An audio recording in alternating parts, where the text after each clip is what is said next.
नमस्कार, मैं संजय कुमार। आप देख रहे हैं आज का भारत। दोस्तों, राजनीतिक पार्टियों का शब्द का चयन इतना निचले स्तर पे गिर गया है कि सोच के तरस आता है कि आने वाले दिनों में और क्या क्या करेंगे ये। आज राहुल गांधी जी नरेंद्र मोदी जी के बारे में बोल रहे थे। ट्रंप ने आज कहा कि जब हिंदुस्तान पाकिस्तान का युद्ध हो रहा था, मैंने फोन उठाया और नरेंद्र मोदी से कहा कि सुन, ये जो तू कर रहा है इसको 24 घंटे के अंदर बंद कर। और नरेंद्र मोदी ने 24 घंटे में नहीं, 5 घंटे में सारा सारा हो दिया। नरेंद्र मोदी जी 2019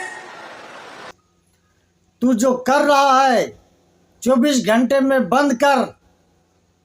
ये कौन सा भाषा है भाई? फिर बोलते हैं मोदी तू वोट चोर है, तू गद्दी छोड़ दे। ऐसे शब्द का प्रयोग किया जाएगा राजनीतिक में। और तो और इनका एक नेता दरभंगा में मोदी के माँ जी को ही गाली दे दिया। मैं सुना नहीं सकता, एक बार नहीं कई बार गाली दिया गया दरभंगा के रैली में। नौशाद आलम करके कोई है इनका नेता, तो उसका गलती नहीं है। मैं ये मानता हूं कि जो भी मोदी को गाली देगा कोई भी, उसको राहुल गांधी जी बुला के तुरंत टिकट दे देंगे। और उसको टिकट लेना था तो राहुल गांधी से भी आगे निकल गया और मोदी जी के स्वर्गीय माता जी को गाली दे दिया। अब उसका टिकट कन्फर्म है दोस्तों। जैसे कन्हैया भी ऐसे उल्टा सीधा हरकत किया था। देखिए, राहुल गांधी जी को हार जीत से मतलब नहीं कि हारेगा कि जीतेगा, सिर्फ मोदी जी को गाली दो, टिकट कन्फर्म है। ये सोचने की बात है कि राहुल गांधी जी आखिर इतने चिढ़े क्यों हैं, क्यों चिढ़े हुए हैं? क्योंकि इनके अंदर नहीं है। दोस्तों, 2024 का रिजल्ट आया चुनाव का, तो इनको पता ही नहीं लगा कि हुआ क्या। इनको लगा कि मैं जीत गया। फूल माला से स्वागत हो रहा है, मिठाइयाँ बट रहे हैं, विक्ट्री साइन दे रहे हैं। इनको लगा कि मैं तो बिल्कुल अब प्रधानमंत्री बन गया। हाँ, क्यों नहीं सोचेंगे? ये तो सोचते हैं कि भारत के गद्दी पे हमारा जन्म सिद्ध अधिकार है। हमारे परदादा रहे, दादी रही, पापा रहे, फिर इनडायरेक्ट में मम्मी रही, फिर हम क्यों नहीं रहेंगे? हमारा तो अधिकार है। एक गरीब पिछड़ा का बेटा कैसे गद्दी पे बैठ गया है। सोचते हैं कि इसको कब हटा के फेंक दें, मेरे वाला गद्दी पे बैठ जाएगा। ये तो देश को राजतंत्र समझ रहे हैं, जैसे भारत इनका बपौती है। ये भूल जा रहे हैं कि लोकतंत्र है, जिसको जो चाहेगा, जनता चाहेगी, वोट देगी, वो बनेगा। अब इनको लगा कि अरे मैं तो जीत गया था। एक दो सप्ताह तो नशे में थे जीत के। बाद में इनको किसी ने बताया कि हमारी सरकार नहीं बनेगी, हम हार गए। टोटल 99 सीट आया है, 99। लीडो के गेम में देखा होगा आपने, 99 पे सांप काटता है, सीधे 0 पे आ जाता है। वही इनका हाल है। जब इनको 99 पे सांप काटा, नींद खुली तो आ गए 0 पे। तब पता लगा कि हार गए। तब इनको लगा कि अरे ऐसे कैसे बे, मैं हार गया। नहीं, मोदी वोट चोरी कर दिया। अभी याद आया इनको, वोट चोरी हो गया। भैया, वोट चोरी गुजरात में प्रधानमंत्री जी 3 बार जीते। भारत का लग रहा है कि ये पहला ऐसा मुख्यमंत्री बने होंगे जो बिना इलेक्शन लड़े, बिना कुछ किए डायरेक्ट मुख्यमंत्री बने हैं आप लोग भी। लेकिन आप लोगों ने, जैसे अखिलेश जी बने या तेजस्वी जी उप मुख्यमंत्री बने, ये बने अपने पिता के नाम पे, इनका पिता के विरासत पे। लेकिन मोदी जी के खानदान में दूर दूर तक कोई राजनीतिज्ञ नहीं था, कोई नहीं। अपने पुरुषार्थ से, अपने मेहनत के बदौलत उन्होंने ये मुकाम हासिल किया और बिना कोई इलेक्शन लड़े फर्स्ट में ही मुख्यमंत्री बने। बाद में विधान परिषद से और फिर जीतते आए, आज तक हारे नहीं। तब तो आपकी सरकार थी महाराज, तब इलेक्शन कमीशन आपका था।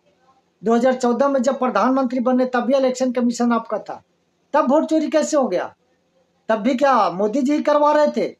सोचिए, और अगर वोट चोरी हो रहा था तो आप और आपके बहन जी या आपके जो 99 सीट आया या अखिलेश जी का जो 37 सीट आया यूपी में, कैसे आया? वोट चोरी होता तो क्या अयोध्या हार जाते मोदी जी, जहां भगवान श्री राम का भव्य मंदिर बनाने के बाद इतना प्रचंड बहुमत आना चाहिए था। हर मीडिया में चैनल में आ रहा था इस बार 400 पार, अब की बार 400 पार, सारे चैनल दिखा रहे थे। एग्जिट पोल में तो कोई भी चैनल ऐसा था ही नहीं जो 350 से कम दिखा रहा था। यहां तक कि आपके जो दरबारी पत्रकार थे, दरबारी जो पत्रकार है ना आपके, जो दिन रात वो भी मोदी को ही कोसने में लगे रहते, चाहे कितना अच्छा हो, कितना भी अच्छा काम हो। अभी मोदी जी का हिम्मत देखो, ट्रंप ने 50% टैरिफ लगाया, फिर भी मोदी जी उसका कॉल नहीं उठा रहे हैं। ये जिगरा है मोदी का, ऐसा कोई साधारण पुरुष नहीं कर सकता भाई। ये मोदी जी का पुरुषार्थ है, हिम्मत है, और देश को इस संकट से निकाल के ले जाएंगे। देशवासियों को भरोसा है मोदी जी पे। इसलिए कहता हूं कि राहुल जी, पहले आप हार स्वीकार कीजिए और जमीन पे काम कीजिए। ये हवाई काम करने से नहीं होगा। आपके कार्यकर्ता आपके साथ नहीं है, ऐसा देखने से लग रहा है। अभी आप वोट चोरी बोल रहे हैं। अभी तक आपका एक भी बीएलए, बूथ लेवल एजेंट, एक भी कंप्लेन नहीं किया है। 31 तक टाइम है। तो अब या तो आपके बीएलए काम नहीं कर रहे हैं, या तो फिर इलेक्शन कमीशन का जो बीएलओ है, बूथ लेवल अफसर, वो सही काम कर रहा है। दो काम में एक ही काम है। आप ही क्या, ना तेजस्वी के ना वीआईपी पार्टी के किसी ने नहीं कंप्लेन किया है, किसी के बीएलए कंप्लेन नहीं किया है। तो आप हवा में वोट चोरी होता था। आपके बाबा दादी के जमाने में वोट चोरी होता था। वोट चोरी नहीं, जो अमीर लोग थे, किसी जाति का नहीं बताऊंगा, शापर जाति है, जो भी जहां जिसका वर्चस्व था, अपने कमजोर आदमियों को वोट ही नहीं देने देते थे, बूथ कब्जा कर लेते थे। लेकिन आज वो हालात नहीं है।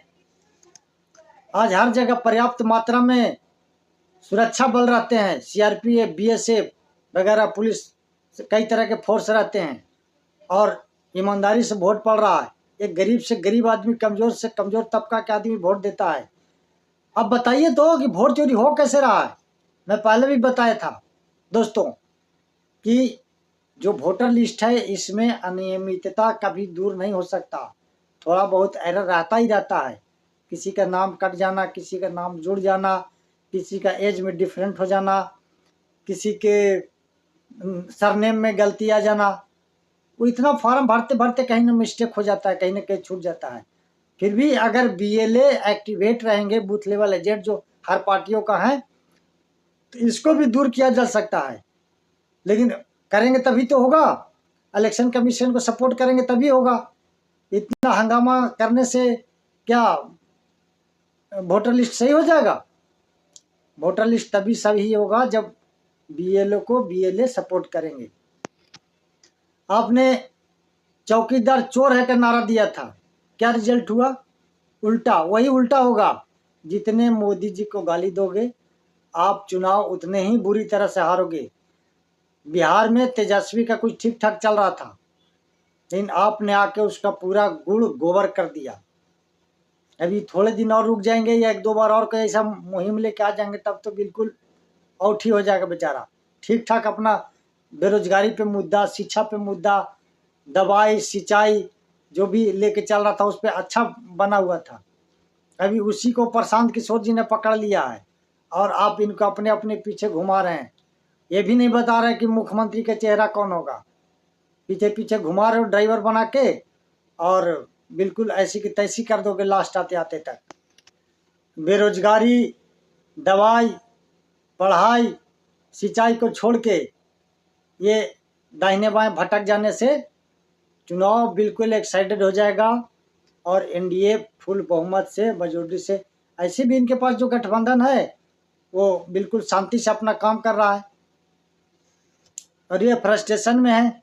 कुछ भी अभी कन्हैया की एंट्री बाकी है।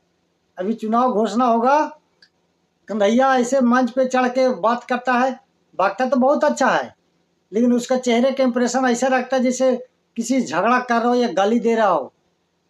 मुंह ऐसे वैसे ही राहुल गांधी लग रहा है उसी सीख रहे हैं कुछ। पहले भी मोदी जी को लाठी से पीटेंगे, डंडा से पीटेंगे, चौराहे पे पीटेंगे, देख लिया आपने। चौकीदार चोर बोल के देख लिया, राफेल पे बोल के देख लिया आपने, सेना पे बोल के देख लिया आपने, सर्जिकल स्ट्राइक पे बोल के देख लिया आपने, बहुत कुछ बोल के देख लिए राहुल गांधी जी, फिर भी समझ में नहीं आ रहा है क्या हो रहा है। मैं चाहता हूं कि विपक्षी पार्टी भी मजबूत हो, लोकतंत्र के स्वास्थ्य के लिए बहुत अच्छा होता है, लेकिन आप तो आपके कारनामे ऐसे हैं कि लग रहा है कि कुछ दिन में विपक्ष रहेगा ही नहीं। वीडियो लंबा हो जाएगा दोस्तों, आपका अच्छा लगेगा तो लाइक शेयर सब्सक्राइब कीजिएगा, बेल आइकन दबाइएगा ताकि मेरा वीडियो आपको मिलता रहे। नमस्कार, जय हिंद।